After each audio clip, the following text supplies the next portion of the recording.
ಹುಬ್ಬಳ್ಳಿಗೆ ಅಕ್ರಮ ಬಾಂಗ್ಲಾ ನುಸುಳುಕೋರರ ತಡೆಯಲು ಆಗ್ರಹಿಸಿ ಬಿಜೆಪಿ ಯುವ ಮೋರ್ಚಾ ವತಿಯಿಂದ ಪ್ರೊಟೆಸ್ಟ್. ಹುಬ್ಬಳ್ಳಿಗೆ ಅಕ್ರಮವಾಗಿ ಆಗಮಿಸುತ್ತಿರುವ ಬಾಂಗ್ಲಾ ವಲಸಿಗರನ್ನ ತಡೆಯಲು ಆಗ್ರಹಿಸಿ ಹುಬ್ಬಳ್ಳಿ ಪೂರ್ವ ವಿಧಾನಸಭಾ ಬಿಜೆಪಿ ಯುವ ಮೋರ್ಚಾ ವತಿಯಿಂದ ಪ್ರತಿಭಟನೆಯನ್ನ ನಡೆಸಿದರು.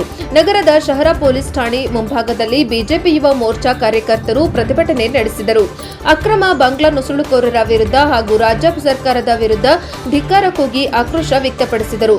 ಇನ್ನು ಪಶ್ಚಿಮ ಬಂಗಾಳ ಮೂಲಕ ಹುಬ್ಬಳ್ಳಿಗೆ ಬರುತ್ತಿರುವ ನುಸುಳುಕೋರರ ತಡೆದು ಅವರ ಮೇಲೆ ಕ್ರಮ ಆಗಬೇಕೆಂದು ಹುದಾ ಪೊಲೀಸ್ ಕಮಿಷನರ್ ರೇಟ್ಗೆ ಆಗ್ರಹಿಸಿದರು. ರೈಲ್ವೆ ಮೂಲಕ ಹುಬ್ಬಳ್ಳಿಗೆ ಅಕ್ರಮ ಬಾಂಗ್ಲಾ ವಲಸಿಗರು ಬರುತ್ತಿರುವ ಮಾಹಿತಿ ಇದೆ. ನೂರಾರು ಸಂಖ್ಯೆಯಲ್ಲಿ ದಂಡು ಕಟ್ಟಿಕೊಂಡು ಬರುತ್ತಿದ್ದಾರೆ. ಪೊಲೀಸ್ ಇಲಾಖೆ ಕಟ್ಟುನಿಟ್ಟಿನ ತಪಾಸಣೆ ಮಾಡಬೇಕು, ಇಲ್ಲವಾದಲ್ಲಿ ನಾವೇ ತಪಾಸಣೆ ಮಾಡಲು ಮುಂದಾಗಬೇಕಾಗುತ್ತದೆ ಎಂದು ಎಚ್ಚರಿಕೆ ನೀಡಿದರು. Bureau report Santosh Medar, NKS TV4 Hubballi. ಒಂದು ಪ್ರತಿಭಟನೆ ಮಾಡ್ತಾ ಇದ್ದೀವಿ. ಇದನ್ನ ತಡೆಗಟ್ಟುವಲ್ಲಿ ಪೊಲೀಸ್ ಇಲಾಖೆಯು ವಿಫಲವಾಗಿದೆ.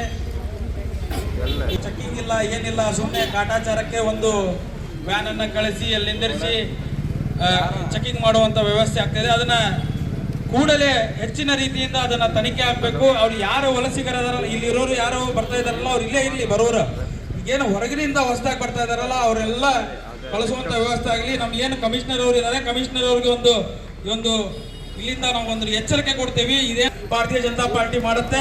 ಭಾರತೀಯ ಜನತಾ ಪಾರ್ಟಿ ಕಾರ್ಯಕರ್ತರು ಎಲ್ಲದಕ್ಕೂ ಸಿದ್ಧವಾಗಿದ್ದಾರೆ. ಕಮಿಷನರ್ ಅವರೇ, ಇಲ್ಲಿಂದ ನಿಮಗೆ ಹೇಳೋದು ಒಂದೇ, ನೀವೆಲ್ಲರನ್ನ ನೀವು ಏನು ಕೆಲಸ ಮಾಡ್ತಾ ಇದ್ದೀರಾ, ನೀವು ಎಲ್ಲರಿಗೂ ನೀವು ಹುಬ್ಬಳ್ಳಿಯಲ್ಲಿ ಒಂದು ಇದು ಈ ವಿಷಯದಲ್ಲೂ ಅವ್ರು ಕೂಡ ಇದೇ ರೀತಿ ಎಲ್ಲ ಕೆಲಸವನ್ನ ಮಾಡಿ ಎಲ್ಲರನ್ನು ಹೊರಗಂತೂ ಕೆಲಸ ಮಾಡಬೇಕು. ಇಲ್ಲಾಂದ್ರೆ ಭಾರತೀಯ ಜನತಾ ಪಕ್ಷ ಇದನ್ನ ತೀವ್ರವಾಗಿ ಖಂಡಿಸುತ್ತೆ. ಆಮೇಲೆ ಅವ್ರು ಎಲ್ಲರೂ ನಾವೇ ಹೊರಗಾಕುವಂತ ಕೆಲಸವನ್ನ ನಾವು ಮಾಡ್ತೀವಿ ಅಂತ ಹೇಳ್ತಾ ನನಗೆ ಇಲ್ಲಿ ಮಾತಾಡಕ್ಕೆ ಅವಕಾಶ ಮಾಡಿಕೊಟ್ಟಂತ ಎಲ್ಲರಿಗೂ ವಂದಿಸಿ ನಾನು ಎರಡು ಮಾತನ್ನ ಮುಗಿಸ್ತೇನೆ. ಜೈ ಹಿಂದ್, ಜೈ ಕರ್ನಾಟಕ.